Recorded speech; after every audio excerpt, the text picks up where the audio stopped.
All right, go ahead. Hi, this is Cassandra Vieten, and I'm on Your Superior Self. Cassandra, welcome to the Big show. name. Thank you. Yeah. Well, I love that part in Wayne's World when he's like, Cassandra. Um, Right.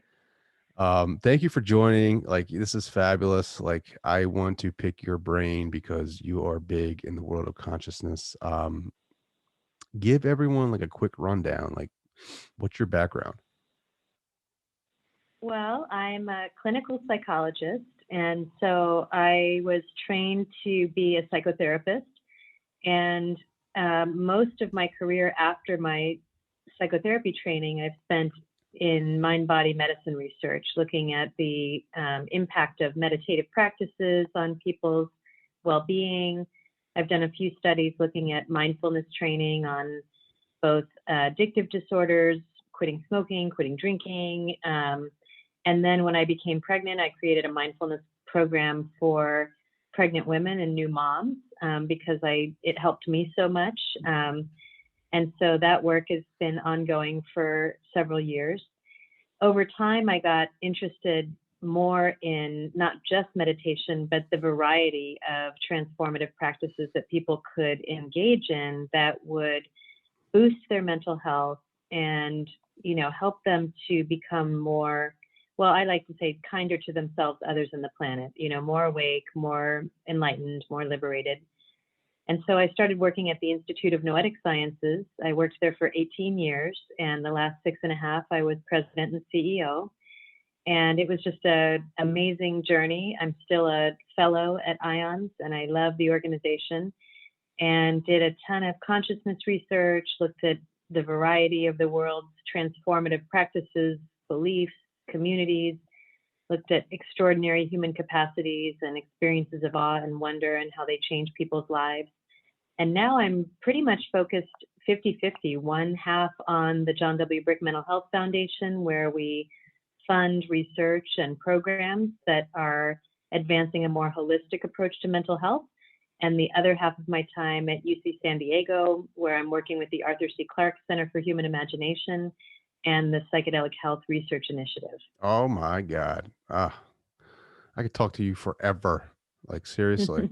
Um, what is it that, like, you talked about meditation in there, especially with new moms, helping them with, during transition into that difficult stage of being a new mom and all the stressors and anxiety that comes with that. How have you discovered, meditation outside of that help you, right? Like in everyday, stressful situations, like what does it do for you? I know it changes the Mm. brain. It can alter, different states of, from beta to alpha. um how does it work for you? Like, do you experience different states of being? Have you ever experienced the oneness? Yeah, definitely. So, when I was a teenager, I had a lot of personal struggle and angst. Just about when I was 12 or 13, I started to just feel really anxious, really depressed, really insecure. I still was, I felt like smart at school. I had a great family. I didn't have a ton of life traumas or stressors. It was mostly internal. I later found out that there was a lot of addiction, alcoholism, mental illness back in my, ancestry. But I didn't really know what hit me. And so my best solution then was to start smoking weed and doing drugs and drinking a lot. And during that time, I did have some experiences of oneness in altered states of consciousness, but I wouldn't say it was intentional or skillful. It was really an attempt to try to get out of my uncomfortable feelings. And so I ended up very early hitting sort of a bottom with addiction at age 17, going into a treatment program, getting sober, and went to college right after all that happened. And one of my first classes I took in college was on Buddhism. And I really hadn't been raised with any kind of religion. We were, kind of liberal, humanist, secular folks. But when I first had that class on Buddhism, I was like, okay, this sounds more true than anything I've ever heard. And so that started me on a journey of meditating. I ended up going to the California Institute of Integral Studies in San Francisco, which is a program that started out as the Institute of Asian Studies and integrated Eastern philosophy and Western psychology and some indigenous wisdom traditions into, method of psychotherapy, scholarship, and eventually investigating consciousness. So for me, meditation is everything from being able to observe my moment-to-moment experience and allow it to be there as opposed to fighting it and trying to make it go away or suppress it or running away from it. Being able to walk through experiences with open eyes, an open mind, and an open heart, Mm. and to be able to sort of recognize that the waves of experience, some of them are big, some of them are small, sometimes the water's completely peaceful, sometimes it's stormy. Trying to stop all that is as futile as it would be to try to actually stop the waves in the ocean. And so the only thing we can do is learn to ride the waves and, allow them to come through and pass away. And in the process, try to be as curious and compassionate to ourselves and other people as we can. Mm. Do you believe in like a collective consciousness? I do. At the very basic level, there's obviously a collective consciousness because what we're conscious of, how we perceive the world, we do that individually and we do it as a collective. Mm. So, everybody in the world, everybody in our country, or at least large groups, agree that, right now it's a little bit after 6 o'clock. We've decided to say in our collective consciousness, we're going to recognize time as a thing. We're all going to pretty much wear clothes in public. There's a whole collective consciousness. But I think you're probably referring to more like a capital C collective consciousness, which is there a way that our subjective experience is not inside inside here in our individual heads and brains, but goes beyond that? And are there ways that maybe there's an interconnected fabric of reality that is, for most people, typically under the level of conscious awareness, but for people who have done a lot of meditation practice or have pursued, non-duality, for example, that's an experience they're having all the time. And I've certainly had personal subjective experiences of it. The Institute of Noetic Sciences was founded by the astronaut Edgar Mitchell, who was the sixth person to walk on the moon. And on his way back from his moonwalk in 1971, he had the window seat in the space capsule, and he had an experience of collective consciousness that was just like an overwhelming epiphany and blissful, absolute dissolution of the boundaries of the self and, interconnection with everything he saw. And he later found out that there was a description of this in Sanskrit called samadhi. It was a samadhi experience that he had, and that many, many people had that experience even on Earth. And so I've experienced that personally. It's been very moving. And at the Institute of Noetic Sciences, we also did research on it. Well, how do you study that, right? Like, how do you predict that somebody's going to be in samadhi? Or like, I'm assuming you can control the environment enough where you can maybe replicate that, but how do you study that? We didn't do a lot of studies where we tried to induce samadhi. I think there are some ways that we can work on that. I'm interested in psychedelic research, and there's a way that, we're doing a psilocybin study at UC San Diego right now, working on treating phantom limb pain. But those original studies by Roland Griffiths at Johns Hopkins showed that people frequently had these deep mystical experiences when they were provided with psilocybin and under specific conditions where they'd had some preparation, they'd had some integration, and people even 5 years later say it's one of the most profound experiences of their life just doing psilocybin in Johns Hopkins Hospital. And so Roland Griffiths would say these reliably occasion mystical experiences. So that's probably one of the most reliable methods, but, meditation, I'm very interested in looking into virtual reality right now and giving people experiences of awe and wonder. Hmm. So aside Explain from that. Like, how do inducing you it, do that with virtual reality? oh, well, virtual reality is so great because, the laws of Newtonian physics are not that, you don't have to follow the rules in virtual reality. So you can be sitting in a room at one time and then all the walls can fall down and you can fly over the Grand Canyon and, sit inside of a forest and be in a zendo. And I mean, there's just hundreds of things that you can do in VR that you can't do in ordinary reality necessarily. So True. we're thinking that if we can shift people's environments in VR, and if you've ever been in VR, you know that even a very cartoony VR is quite compelling to the mind body system. Like the first time I tried it, I was going to, I think it was, one of the plank experiences where you've got to walk off the plank and drop 4 stories. And it doesn't matter how much you know that the floor is right in front of you. It's pretty hard to step off that plank in virtual reality. I never So even thought about pretty that, using convincing. that like as a tool. Like, can you replicate like a like an experience with psychedelics through VR? I think a lot of people are trying. One of the things that we did was we tried to recreate Edgar's experience. So we created the Edgar Mitchell VR experience, and people, it's only 11 minutes, but you wake up on the moon, you get in the spacecraft, you take off into space, you accompany the spacecraft back to Earth, all with Edgar's narration from his original archival footage and NASA footage. And you go and have the overview effect where you're flying over the Earth for a period of time. And so that's one way we're working on trying to induce awe in the laboratory and see if it Mm. has effect.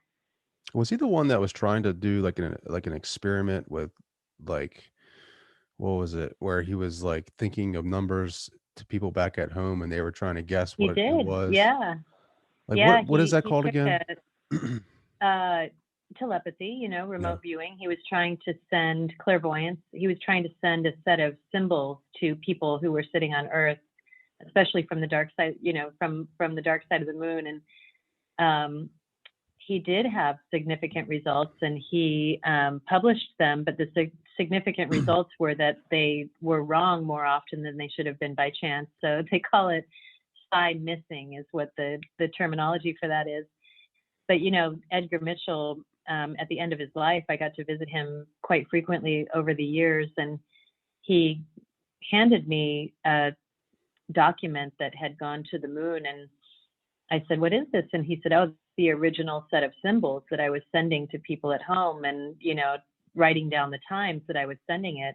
And I noticed that there was water on it, and I was, water stains. And I said, "Oh, this must have been kind of messed up by water spilling on it." And he said, "Oh no, that was splashdown. That was from the splashdown." So that was pretty amazing That to is amazing. actually have that, see that artifact. Man, I can just imagine the people that you get to hang out with. Like Dean Radin, you hang out with him at all? Oh yeah, Dean's Oh amazing. yeah, just hanging out And with I should have Dean. said, the other way that Ion studied consciousness was not just people's experiences, but really trying to look at, are there ways that the mind interacts with other minds, even if there's a shield in between the two where there could be no radio signals or anything like that? And are there ways that the mind influences physical reality? And you've probably heard of the Global Consciousness Project, where there were, random number generators all over the Mhm. world in different spots. And they looked at when there were major upheavals in human consciousness, major events like the O.J. Simpson trial, or, Princess Diana's wedding, or the opening ceremonies of the Olympics, were there fluctuations in these random number generators. And many times there were these departures from randomness that would be pretty hard to explain, given the way it should be working. Yeah, I mean, it's pretty interesting. I just think that I feel like, for me anyway, and this is very subjective, just like, higher consciousness is subjective. I feel like but like me doing positive things in my life, I can put that positive energy back into the collective, and so that Mm, people will, either it raises the collective consciousness so that more people can become more aware of things or receive different information. Like I mm, like I was just like I seriously, this is like my testimony where I was not very curious about this stuff at all before. And then as I started studying this stuff more, I feel like I was changing my, synaptic connections in my brain, and my brain was Mm, changing and developing. And then I became a receiver of, a more fine-tuned receiver to consciousness. And so like mm, I was able to draw in more information, because information surrounds us all the time. And the mm, more that I work out, the more that I run, the more that I meditate, the more that I put positivity out into the world, I'm contributing to that consciousness, so that when mhm, I raise my consciousness, I'm able to access higher levels of information, that most people, some people don't have access to. And like, I mhm. feel like I can, you know, when I meditate, I can have very insightful meditations, conversations, information come into me. And Mhm, I'm a big believer in that. Not, I shouldn't even say believer. I know this stuff. Like mhm, mhm, like, and that's why I love, what you're doing. That's why I love like mhm, your contributions to consciousness, because I think it's important. And not a lot of people understand this. And even in mm, psychedelics, the effects of the therapy that they have, right? Like the maps, they're just mm, going through the third trials with the FDA. And I think mhm. their numbers are showing like 60 something percent of the people that, went through the three trials with MDMA are like not having symptoms of PTSD anymore. Like that's huge, right? Like, I mean, you think about Yeah, it with addiction, alcoholism, all of this stuff, trauma, like what it can do for people. yeah. I mean, there's just an amazing amount of research coming out now. In fact, I was talking with Roland Griffiths yesterday because he's going to be on the Never Alone Summit next Friday on May 21st. And he was saying, they're doing studies just this week. He has a volunteer coming in for an anorexia study, a stop smoking study, and a depression study, treatment resistant depression. They had some great results with their pilot study on smoking. For example, 6 months later, 80% of the people weren't smoking, which is just unheard of, Yeah, So, 80%. Like that's insane, right? Like, I mean, yeah, I don't even know if like hypnotherapy has those type of numbers, right. No, you I don't know? think so. Yeah, yeah, Speaking of the summit, Never Alone Summit, I've never like, it's only the second year, I think, right? Um, yeah. when I found out about it, like my heart was full. Like it is. Can you explain how it came to be, and what it is? Sure. Well, part of my work with the John W. Brick Mental Health Foundation is we are, we fund research, we do programs, but we also collaborate with other organizations to change the way the world treats mental health, change the way we talk about it, change the way we think about it, and expand the number of approaches that we're using to help people with preventing mental illness, treating mental illness, and promoting mental wellness, which is different than mental health and mental illness. We can talk about that later, but the Never Alone Summit, both the Chopra Foundation and the Brick Foundation had a number of live events scheduled last year during the pandemic. And of course, we had to cancel everything. And so we were talking with each other and said, well, what can we bring to people at home that might be helpful? Because the very beginning of the quarantine, everyone was at home. It was very isolated. People were scared. There was a lot of anxiety and depression. People were losing their income. Kids were stuck at home. People were stuck at home, with their families, and nobody knew what was going to happen. And there were increases in suicidality, in relapse to substance abuse, and so we really felt like it was urgent. So we very quickly put together the Never Alone Summit in Mental Health Month, May 2020. We had 3 days, over 100 speakers, about 120,000 views, and from over 50 countries. And it just turned out to be this incredibly magical event that was very impactful. And the videos are today being used in a San Quentin prison wellness program, and people still continue to access them. So we felt really good about it, and we never thought the pandemic was going to be a year later. So we thought it was a one-time deal, but here we are again, just beginning to come out of it in the U.S., but there's still countries around the world that are, worse than ever, and still locked down. And so we wanted to do it again.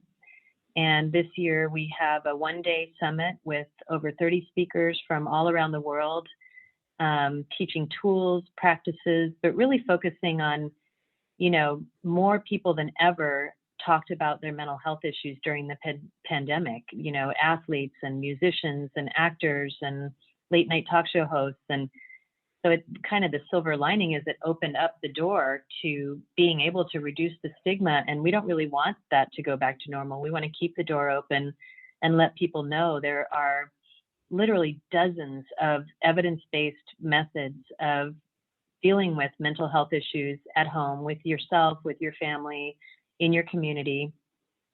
It's not only psychotherapy, medication, and institutionalization, although those things are useful too. So it's all about just expanding our approaches, making mental health care more holistic, making it less stigmatized, allowing people to know they're not alone, and completely free. And you can register at neveralonesummit.live or neveralonesummit.live.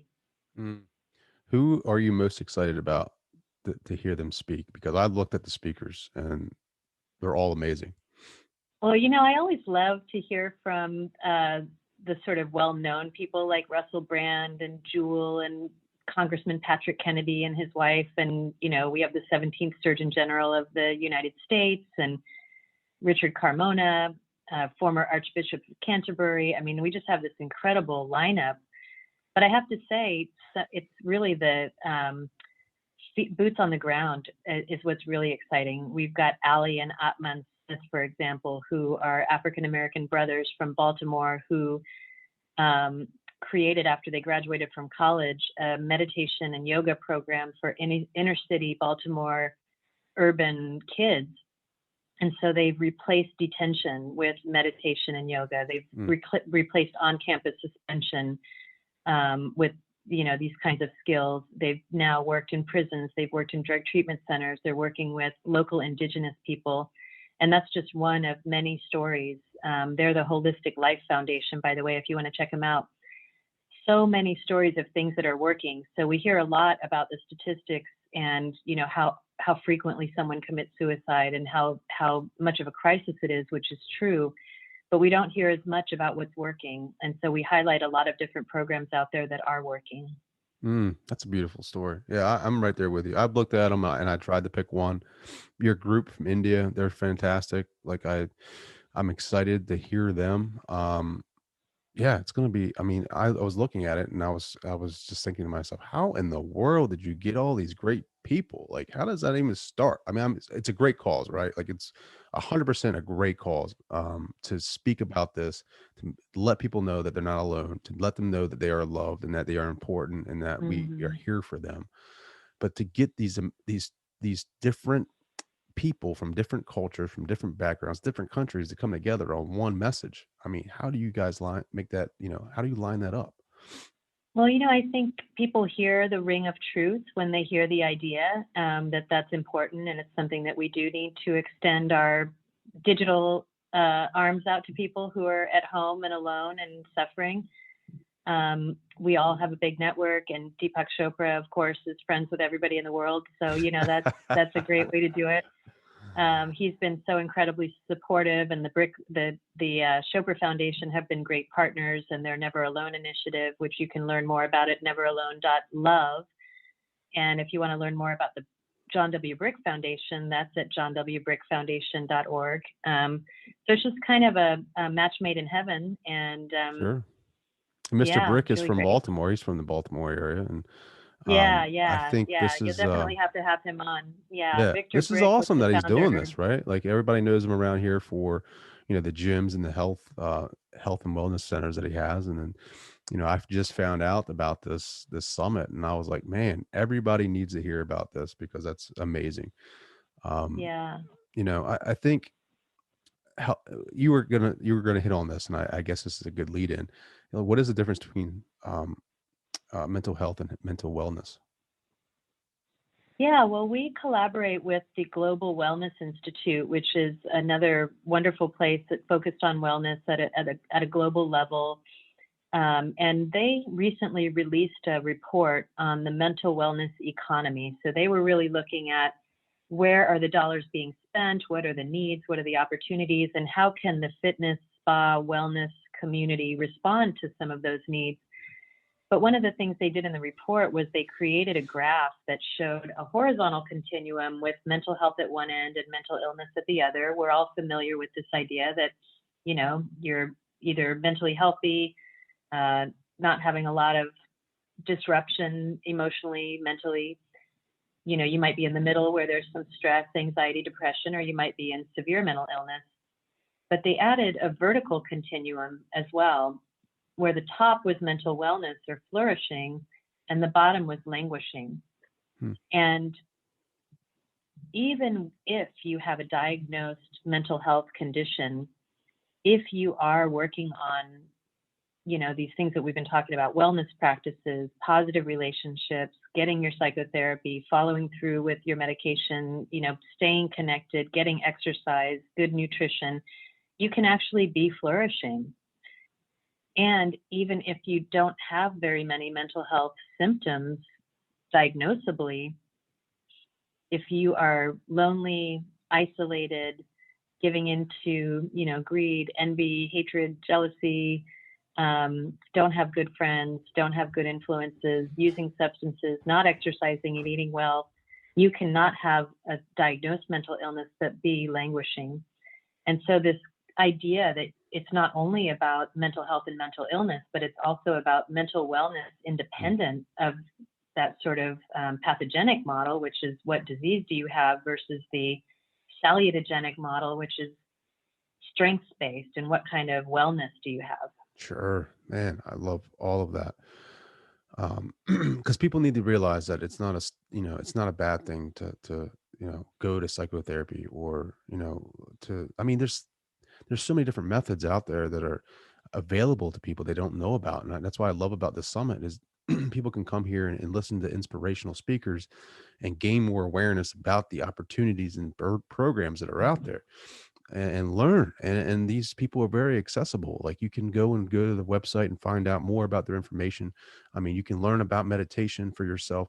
Meditation Mm, alone has changed my life, where mm, I struggle with depression, I struggle with anxiety, mm, and it's helping me get off that medication. I think it's important for me to mm, get off that medication for myself. Now, I'm mm, not saying for mm, everybody, I'm just saying for myself. I feel like I want to get off it. And meditation, mm, a healthy lifestyle, healthy eating patterns, working out, positivity, um, positive psychology is a thing.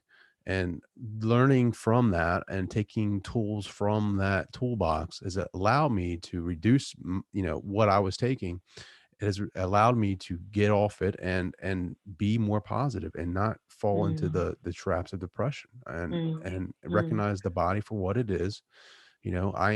My belief, my knowing is that I'm a higher being. The body is the body, and it's mm, producing chemicals and it's reacting to its environment. Behaviorists love to say that. Um, and it's producing cortisol. And when mm, I get into a situation where I feel stressful, a lot of chemicals are released, and I have to be self-aware mhm, of that. And then when I start feeling the pings and the anxiety and the anger, I have to take a step back. And like you were talking about, mm, sit in the ocean and look at it and observe the mm, waves, and what are causing the waves, what is it, and just mm, try to.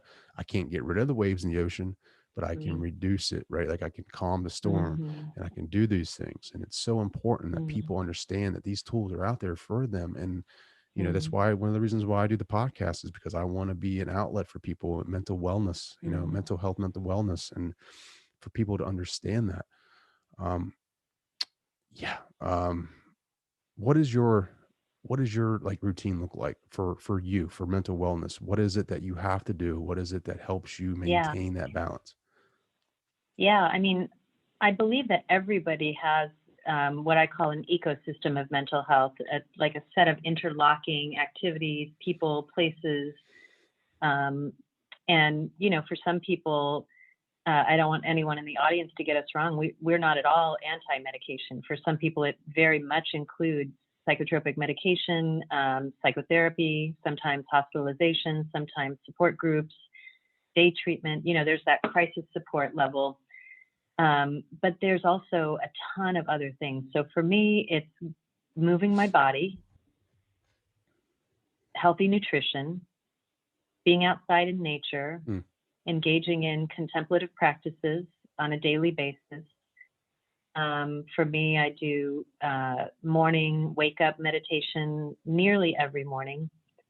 And if I happen to be very agitated, I'll play one. And I recommend that to people that, don't force yourself to do things that are really, really hard for you to do, that increase your stress level too much. You want to build your resilience by doing things that are just at the edge of your comfort zone or right over your comfort zone. But if you take on too much at one time, the likelihood is that you'll quit. Sure. And so do things that work for you. Relationships are very important to me. Compassion practices are important to me. And then just sort of staying in touch with checking in with values. Was I kind today? Is there something that I could have handled more skillfully today? Is there anything I need to clean up from today?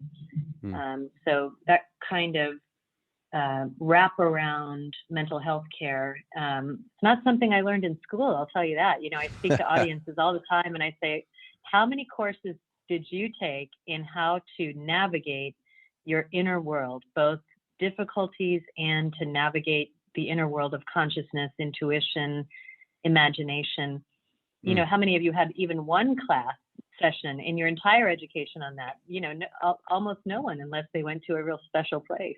I just found out about positive psychology. Like I didn't even know what it was. I just, like I said earlier before, we were talking before we recorded, I'm going back for psychology and I just found out about positive psychology. I'm like, where has this been? Like, this is amazing. Like right.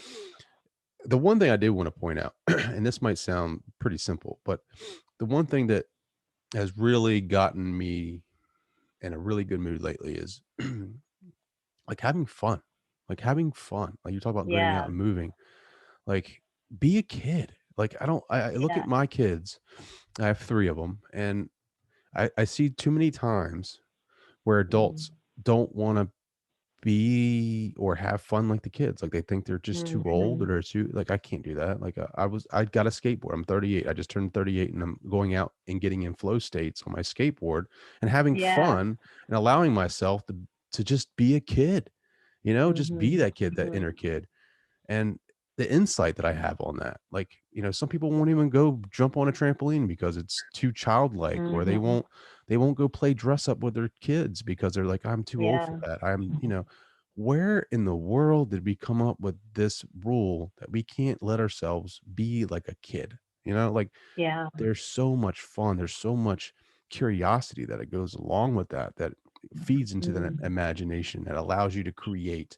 Go and sit with your daughter and paint nails and just, go have a tea party with them. Allow yourself to be a kid, be in the moment and access those states of, because you can get in altered states of consciousness doing that, just with the creativity and flow states. And have insight that is just phenomenal. But I was just thinking about that the other day. I was just, going out skateboarding with my kids, and I'm thinking, why don't we do this more often? Like, people are just so worried about what people are going to think about them. Like, oh, what is Trey doing on a skateboard? He's 38. He's too old for that. No, we're human beings. Just have fun. I think that's a big part of life that we miss out on. Absolutely. Yeah. Play, fun, creativity. And, sometimes this is about reshuffling your priorities. And we think, well, after everything on my to-do list is done, after all the work is done, that's when I can play, or I can take a vacation 2 weeks a year and that's when I'm going to play. When really, a lot of these building blocks of mental health are things that we need to do first. I teach workshops and we always start with the meditation, because we say, that's what we want to become a habit, is that you do your practice first, you get your nature first, you tend to your relationships first, you spend time in nature first. You think there's no possible way that I could do that. But in reality, if you have an 8-hour day of work and you did that for 2 hours, you would do twice as much work in the following 6 hours, and more productive, more creative than you would have in the 8 hours without that stuff. So it's elevating our mental wellness practices to be the center, to be the priority, knowing that that's then going to lead to us being able to be of greater service to the world. So I have to ask you, and I don't know if you can answer this or not, but have you ever done like a therapy session with psilocybin?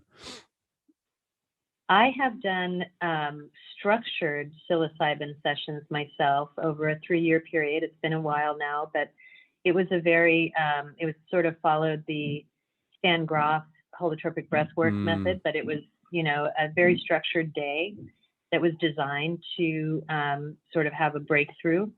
And it was one of the most important, amazing pieces of work I've ever done in my life.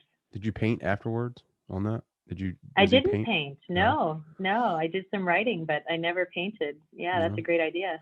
Um, I'm a big fan of Stan Groff. I'm a big fan of Abraham Maslow. I'm a big fan of all those guys in transpersonal Hmm. psychology. Stan Groff is what he's done. I mean, to go from having people do LSD, be the grounding, person for that, and then when they're coming out, like, they don't want to leave whatever they're, experiencing. So he comes up with this Mm. holotropic breath work that puts him right back into it.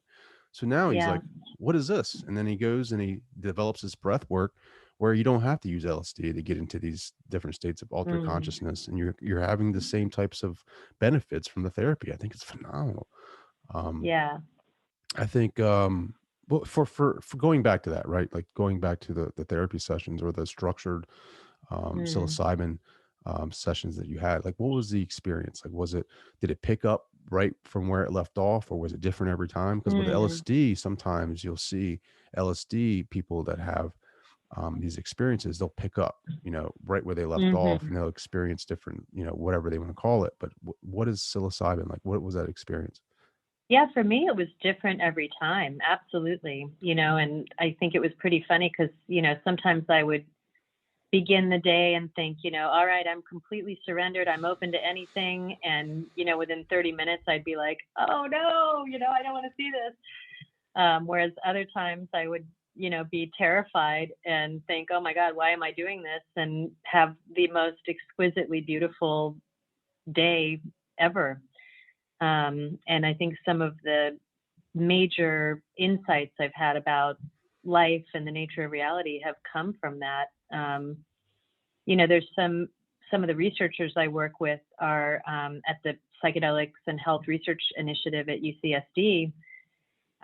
We're doing this study on phantom limb pain, Mm, and so we have a lot of veterans in San Diego because we have a lot of military here, and but we were inspired by the story of a National Geographic explorer named Albert Lynn, and he's going to be on the Never Alone Summit also.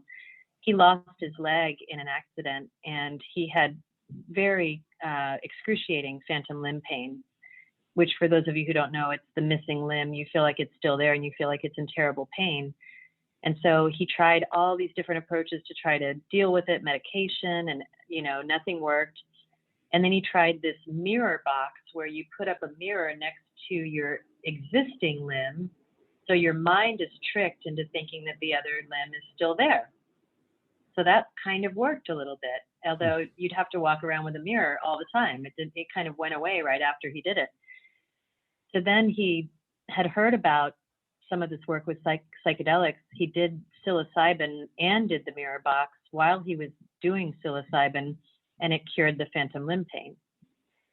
And so, what the researchers I'm working with hypothesize is that there is a accelerated neuroplasticity during psychedelic sessions where a crude analogy would be like your brain becomes a little bit like moldable, silly putty. Hmm. It becomes very plastic, and the insights you have or the kinds of things you learn, things you see during that session actually get reprogrammed into your brain. So there's like a little bit of a hard drive reboot. So we don't know this for sure.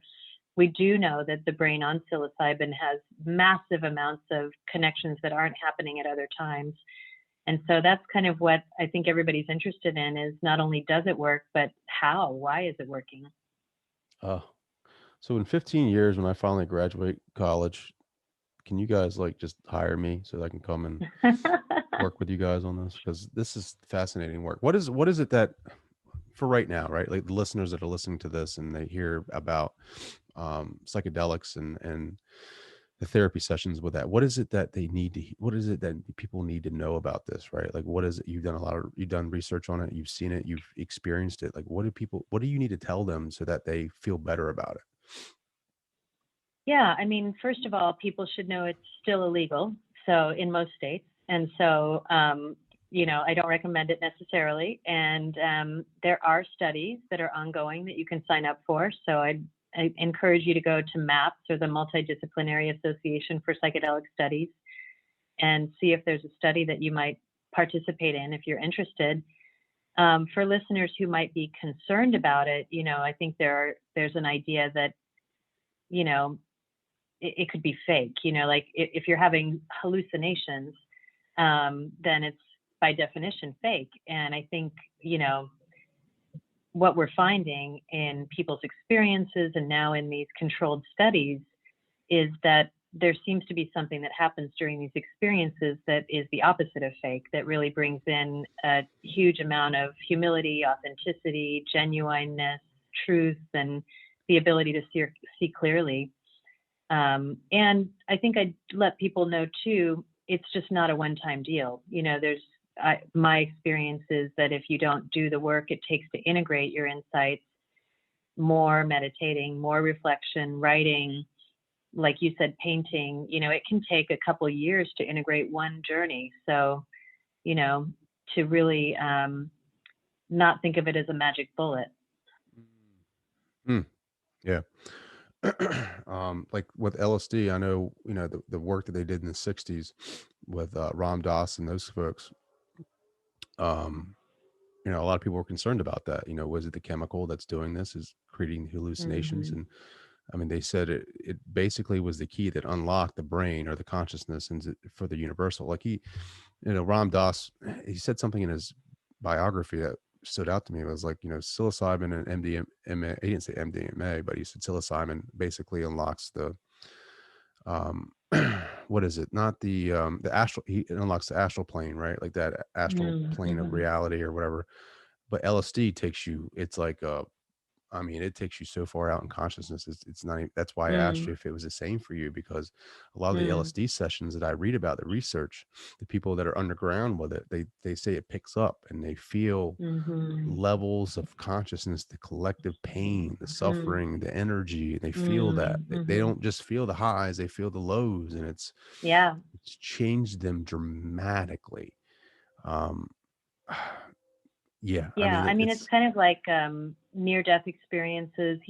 We did tons of studies on transformation at the Institute of Noetic Sciences. And when people had radical positive transformations in their consciousness that brought more meaning and joy and hope and purpose, only a third of those came from experiences of beauty and awe and wonder. Two-thirds of them were deconstruction, having a near-death experience or losing a loved one or getting an illness or, getting shattered by an addiction. That these kinds of uh, crises, disasters can not only, break us apart, they can break us open.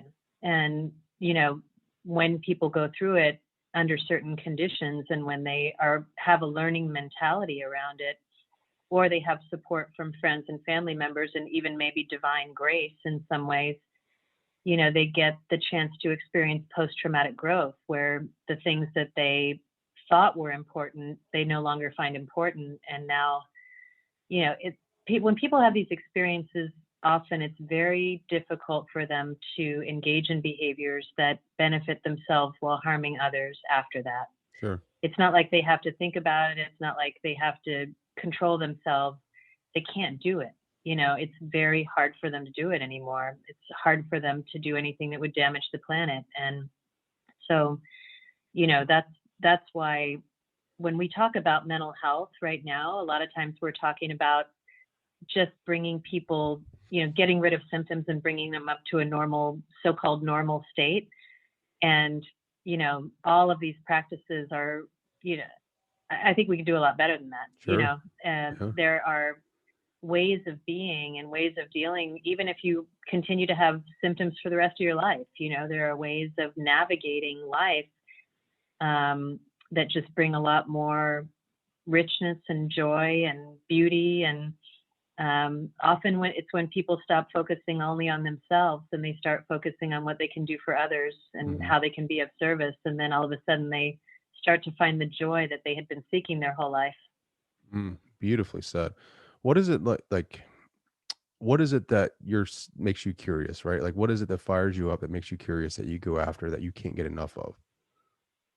Oh, all of this stuff. All of I'm this stuff. completely Yeah, I'm right obsessed. there with you. I Yeah, get it. yeah. I mean, I'm lucky that I get to do in my job what I would do if I didn't have to work. And, I could talk about it all day and night and never get tired of it. And Sure. I think that's one of the keys to, happiness and purpose and flow is for people to think about, what kinds of stuff did you do all the time when you were a kid? What kinds of things are you endlessly curious and fascinated about? And, try not to edit and judge yourself at first about what it is. Just, what really interests you? What do you feel curious about? And to, follow that in big or small ways. Sure. Do you do anything when like near death? I mean, you did near death experiences and things like that. Like, do you? I mean, I find myself very curious about that, right? Like just like with Mm-hmm. Raymond Moody and his work, Dr. Raymond Moody, and how he's been able Mm-hmm. to, you know, he was basically the guy that did it, right? Like that put all this research together and presented it and put it in a book and Yeah. published it. Like, and he'll say in his book Paranormal, he'll be like, I didn't prove anything. I just got you to the pearly Mm. gates. Like I got you there. I haven't gotten you past that. But to think about how similar all those stories are, right? Like, and think about Mm-hmm. that. Like when we Mm-hmm. die, we experience that, and some of the stories you can't, like Anita Moorjani, Eben Alexander, Mm-hmm. Yeah. all those stories are just so amazing. But it's scary too, Mm. because if that's true, then everything that we believed up to this point isn't really accurate. You know what I mean? Like Yeah, right. I mean, does consciousness survive is the question, and it's one of the biggest questions of all, is consciousness locked inside of this brain and body? Does it, extinguish when we die, or does it survive? And did it survive before now? And, those are pretty hard studies to do using science, but they're possible. There's some super interesting data, at the Department of Perceptual Studies at the University of Virginia, Mhm. and that's the work that came out of Ian Stevenson's work, and just this. I think part of what I learned working at the Institute of Noetic Sciences, where we focused on a lot of controversial topics, is that there's a fear of investigating controversial topics. And there really shouldn't be. Sure. These things are absolutely fascinating. They're interesting. They don't have the power to contaminate science or contaminate civilization by looking into them.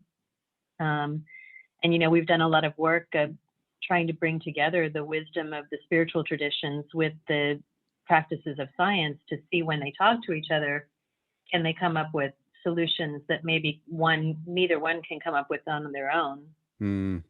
So take your scientist hat off for a minute. Like, what do you think happens? Like, what do you believe happens after we go through this life? Do you believe in reincarnation? Do you believe that, consciousness, we go back to our one self and we come back down? Like, what does that look like for you? I guess I have two answers to that on a personal level. One is that I think it's probably weirder and more complicated, either weirder and more complicated or weirder and simpler than any of us think. Like, it's not even something we could actually grok from our current mental state. But my other answer, I've had my own experiences of, I was born in 1969, and I swear I'm convinced that I was just instantly reincarnated, because as soon as I was born, as soon as I hit 10, 11, 12, I was absolutely fascinated by everything from the 60s. I had pictures of Haight and Ashbury on my wall, and Woodstock, and, everything just felt so familiar. Janis Hmm. Joplin and the Doors, all this stuff I was just compelled by, because it felt familiar. Mm. And when I went to the California Institute of Integral Studies, it was 2 blocks from Haight and Ashbury. I just felt like my whole life was unfolding in this interesting way. And even studying all this consciousness stuff, as um, have always really felt comfortable with people who were about 10 or 20 years older than me. So I've had these wonderings if I was around right before I came back Mm, in. A couple times with my daughter, she's 20 now, but when she was a toddler, and some of this work speaks to this, that right up until about age 4, the kids still have memories, but after that, their frontal cortex completes its growth process and, gets rid of all that stuff. But we were walking down the street one day and saw a guy in overalls, and she said, "Mom, I used to wear those shirt pants things when I was big." isn't that crazy? That's awesome. She had like a few different comments like that that I was like, Like Carol Bowman has super the same fun. stuff. Like I don't know if you read her work or not. Like her work is Yeah. Carol Bowman. Read her stuff because Okay. she's had I guess experiences with both her children and documents that. It's Mm. fabulous. Um, I could talk to you all night, by the way. How can people reach out to you? How can they find out more about you? Well, about me, CassandraVieten.com, CassandravIeten.com. And then, of course, I really want people to come to the Never Alone Summit. So you can find that at neveralonesummit.live. You can register there. It's completely free. It's on May 21st, and it'll be evergreen for people who are listening to this after that, on the same website. You can learn about the Institute of Noetic Sciences at noetic.org, and the John W. Brick Mental Health Foundation at johnwbrickfoundation.org. Mm. Last question, Cassie. Kind of big. What do you want your legacy to be? Oh, that's a good one. Well, good question. Take your time. I did It's a lot of important. work for a while on my purpose, which I think speaks to the legacy, which is that I want to shift perspectives in ways that help people see new possibilities and make them kinder to themselves, others, and the planet.